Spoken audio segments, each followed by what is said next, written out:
हे ग्ल्वनाइज्ड वायर आहे. प्लायर्सच्या मदतीने याला कापले जाते.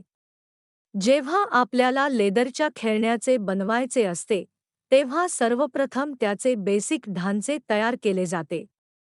हे बेसिक ढांचे ग्ल्वनाइज्ड वायरच्या मदतीने तयार केले जाते.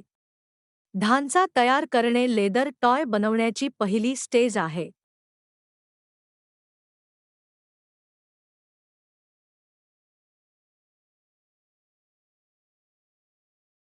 आपल्याला जो आकार तयार करायचा आहे त्यानुसार वायरला हाताने किंवा प्लायर्सच्या मदतीने वाकवून हे ढांचे तयार केले जाते.